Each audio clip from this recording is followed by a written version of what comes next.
On a discuté avec les joueuses et je leur ai demandé quel était pour elles le meilleur moment de la saison. Donc toutes m'ont parlé de la victoire à Marseille, du dernier match nul face à Juvisy qui nous permet de rester en vie. Certaines m'ont parlé de la première victoire à Albi, pour certaines la victoire à Metz. Et puis en conclusion, elles m'ont demandé moi quel était le meilleur moment. Et je leur ai dit le meilleur moment pour moi c'est le match de demain. Et je vous promets que ce sera le meilleur moment de la saison. Et du coup, ça les a alertés, puis on a échangé, et je leur ai dit, écoutez, se donner la possibilité de jouer le match du maintien à Paris sur la dernière journée, vu ce qui s'était passé contre Albi, j'ai dit, c'est peut-être inespéré, mais vous le méritez. Vous méritez tellement de jouer ce dernier match qu'il faut le jouer et le savourer. À la mi-temps, il y avait 0-0, de l'autre côté, entre Saint-Etienne et Guingamp, 0-0, donc tout s'est joué finalement, non pas sur 90 minutes, mais sur 45 minutes. 45 minutes d'une saison qui est pourtant longue, avec 22 matchs, quoi. Oui, sans compter les entraînements. J'ai affiché au tableau 48, le nombre 48, et le nombre 18 000. Et quand je leur ai dit, c'est quoi 18 000 ? Et certains m'ont dit, ouais, c'est peut-être le nombre de minutes qu'on a passé à l'entraînement. Donc je leur ai dit, faites le ratio. Donc se jouer la vie sur 48 minutes, c'est peut-être rien par rapport au nombre de minutes passées à l'entraînement. Et après, au vu de la première période, et vu ce qu'on avait identifié à la vidéo, ce que je leur ai montré le matin, il y avait des possibilités à faire sur certains coups, sur la transition. Et c'est exactement ce qui s'est passé sur les 2 buts qu'on marque. Donc voilà, et on savait qu'on n'avait rien à perdre. Donc on avait bien identifié certains coups à jouer. On les a joués à fond et ça nous sourit. 2 buts qui valident aussi votre recrutement, puisque Emeline Laurent, ça fait 3-4 matchs qu'elle est marquée à toutes les rencontres, et Karchouni qui marque enfin son but, ancienne parisienne, c'est passe décisive aussi. Passe décisive, donc vous êtes content que ce soit finalement elle qui arrache ça aurait pu être les anciennes, mais voilà. Oui, bon, on en parlait hier soir avec Ulrich Ramé, où à la trêve, quand j'ai souhaité qu'elle nous rejoigne, il m'a demandé si avec elle on était sûr de se maintenir. Donc j'avais dit on n'est pas sûr, mais on se donne plus de chances de se maintenir avec ces 2 joueuses. Et voilà, ça s'est vérifié. Et l'avantage avec Goutia, c'est que sur ce type de match, ce match en jeu, elle en a connu quand elle était aussi bien à Lyon qu'à Paris ou même aux États-Unis. Donc elle l'a très bien géré. Et sur ce match-là, elle nous délivre. Et c'est exactement ce qu'on attendait d'elle quand on l'a fait venir. Et puis bon, Emeline, elle est dans la même dynamique que les matchs précédents, même si elle a eu une première période très très difficile où elle a eu très peu de ballons à jouer, parce qu'en face, il y avait quand même du très haut niveau en défense centrale. Ça veut dire que cette équipe parisienne ne s'est pas dit, c'est un dernier match, nous on a la Ligue des Champions à préparer, on va quand même jouer le coup, il faut qu'on soit réglo par rapport aux autres adversaires qui jouent en même temps, à savoir Saint-Etienne, surtout pour le maintien. Ouais, alors effectivement, c'est une question qu'on pouvait se poser avant le match. Mais quand on voit la physionomie du match, je peux vous assurer qu'elles n'ont d'une pas lâché le match. Et quand on voit aussi les joueuses alignées, ce qu'il faut savoir, c'est qu'hier, il y a quand même 11 joueuses qui ont joué contre nous, qui ont joué la demi-finale de Ligue des Champions contre le Barça. Donc je ne sais pas si ça parle, mais quand on est confronté à 11 joueuses qui sont qualifiées face au Barça en demi-finale de Ligue des Champions, je ne pense pas que c'était une façon pour le PSG, soi-disant, de lâcher le match. Et je pense que ça met encore plus en avant notre prestation. Parce que quand on voit les joueuses qui étaient alignées, la défense qui nous était opposée hier, c'est celle qui a joué contre le Barça. En deuxième mi-temps, on marque 2 buts au PSG avec les 4 joueuses qui ont joué contre le Barça en Ligue des Champions. Donc je pense que c'est d'autant plus honorable ce qu'elles ont fait hier. Est-ce qu'à 2-0, vous étiez quelque part soulagé, mais vous vous êtes dit, ça y est, c'est fait, il n'y a plus aucun souci, d'autant que Guingamp avait marqué un but à Saint-Etienne, on va gérer tranquille. Ce qui a été marrant, c'est qu'on a quand même souffert d'efficacité toute la saison. Et là, on arrive à marquer 2 buts au PSG, et très tôt en deuxième période. Et là, on s'est dit, il reste beaucoup de temps avant la fin du match. Et face à une telle armada offensive, on se dit, elles peuvent marquer à tout moment.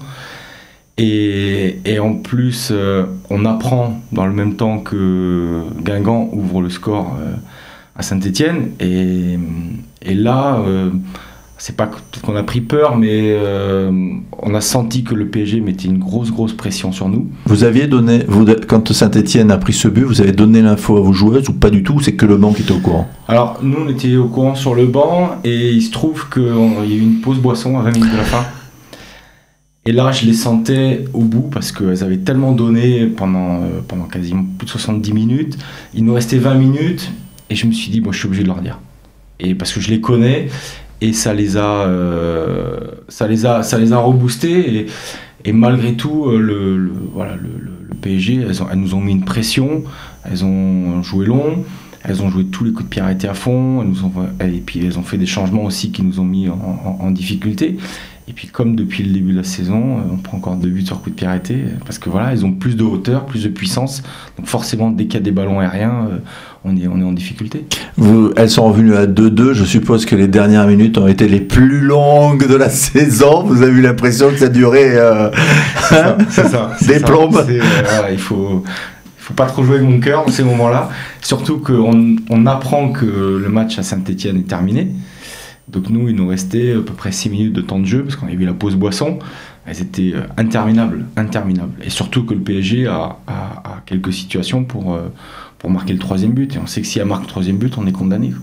Quelle a été votre réaction au coup de sifflet final à vous, l'entraîneur, qui avait tout fait tout au long de saison pour rectifier le tir d'un début de saison qui était catastrophique, vous preniez beaucoup de buts, l'amélioration petit à petit pour obtenir ce maintien. Votre réaction, à quoi vous avez pensé à ce moment-là? Soulagé et fier de laisser l'équipe en D1 féminine. Et que voilà, je suis fier aujourd'hui de laisser l'équipe féminine de Girondins de Bordeaux en D1 parce que le club mérite d'être à ce niveau-là. Et puis une grosse pensée pour les joueuses. Voilà, elles ont conçu tellement de sacrifices depuis le début de la saison. Ça a été tellement difficile pour elles depuis le match d'Albi qu'elles n'ont pas lâché. À aucun moment elles ont lâché. Et voilà, à la fin du match, de les voir voilà, avec autant de joie et de bonheur, moi j'étais heureux pour elles. Ça va changer quoi de rester en D1? Alors il est tôt peut-être pour parler de bilan et de perspective, mais on est au lendemain de cette qualification. Je suppose que tout avait été réfléchi au cas où il y ait descente et au cas où il y ait maintien. Ça change quoi? Est-ce que le club va évoluer plus vite peut-être? Oui, je pense que de toute façon on est obligé de tirer les enseignements, qu'ils soient positifs ou négatifs, de cette saison. Et ça va nous permettre, je pense, d'avancer beaucoup plus vite dorénavant et de régler des petits points de dysfonctionnement, les régler très facilement et on va pouvoir avancer plus vite, je pense. Et peut-être pas de commettre des erreurs, qui pourraient mettre la section féminine en danger, comme on peut le voir aujourd'hui. Il y a 2 structures professionnelles, enfin de clubs professionnels, Metz et Saint-Etienne qui descendent. Donc on se refuse de vivre ça la saison prochaine. Ça veut dire que Bordeaux va évoluer dans le sens un peu professionnalisme avec des contrats, on peut le penser, peut-être pas pour tout le monde, mais il y en aura. Ça, c'est ce qu'il n'y avait pas cette année, à part l'arrivée peut-être au mercato hivernal de joueuses qui ont bénéficié de cela. Ça, il faudra poser la question à la direction.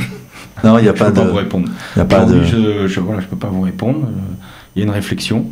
Après, il faudra poser la question aux dirigeants. Bordeaux en D1, il fallait absolument que ça reste, parce que c'est vrai qu'on avait dit peut-être que le club était monté trop tôt, t'étais peut-être pas prêt. Forcément, quand on voit déjà rien que l'engouement médiatique qu'il y a eu autour de la saison, tout le monde a apprécié, même les clubs pro ont apprécié la venue des Girondins de Bordeaux, les médias. Il y a eu un engouement au niveau du club, au niveau régional également. Aujourd'hui, si on veut développer le football féminin sur notre département et même sur notre nouvelle région, forcément les Girondins étaient obligés de rester en D1. Et puis voilà, aujourd'hui, on se donne encore la possibilité de vivre des super affiches l'an prochain avec le PSG, avec Lyon, avec Marseille. Voilà, c'est fabuleux à vivre. Est-ce qu'avec les Bordelaises, il va falloir s'habituer à ce que tout se joue lors de la dernière journée? La montée s'était jouée lors de la dernière journée, l'année dernière. Le maintien se joue lors de la dernière journée. Vous parliez de cœur, mais personne ne va tenir, hein, c'est comme ça tous les ans. Hein. Ouais, après c'est ce qui fait son charme, c'est ce qui fait leur charme. C'est encore plus fabuleux ce qu'elles ont fait. Mais après c'est quand même propre aussi au club. Il faut pas oublier que certains titres se sont joués la dernière journée à Paris. Donc c'était peut-être écrit, et je pense que c'était écrit. On se l'était dit aussi avec les joueuses. C'est voilà, peut-être qu'il fallait en passer par là et que c'était écrit. Est-ce que selon vous, c'est plus fort que la montée? Alors vous l'avez pas connu, c'était pas vous l'entraîneur, mais bon, il y a des joueurs qui ont connu ces deux périodes. Est-ce que vous avez senti auprès des anciennes que c'était peut-être plus fort? Le premier retour que j'ai eu, c'est les deux dirigeantes, qui sont voilà, des dirigeantes emblématiques, qui étaient déjà à Blanquefort. Elles m'ont confié hier soir au retour que le maintien était plus fort que la montée, parce que forcément il y avait l'adversité face à des structures professionnelles. Donc la tâche était encore plus compliquée. Et surtout que de savoir d'où on venait. C'est surtout ça elles m'ont dit, c'est surtout ça qui est plus fort. Et ce qu'il ne faut pas oublier, c'est qu'en début de saison, tous les médias spécialisés du foot féminin nous avaient donné perdant et de redescendre. Donc on est aussi content d'avoir fait déjouer les pronostics. Qu'est-ce que ça vous a apporté cette saison, à vous, dans votre cursus? La chance d'être dans un tel club et de pouvoir côtoyer au quotidien des personnes extraordinaires. Parce que c'est vrai que quand on vient à l'entraînement, on croise des personnes emblématiques qui sont aussi bien au centre de formation, des personnes très importantes dans le club, et de pouvoir évoluer avec de telles personnes au quotidien, c'est une chance, et ça je le mesure tous les jours. Donc forcément on évolue même personnellement au contact de ces gens-là.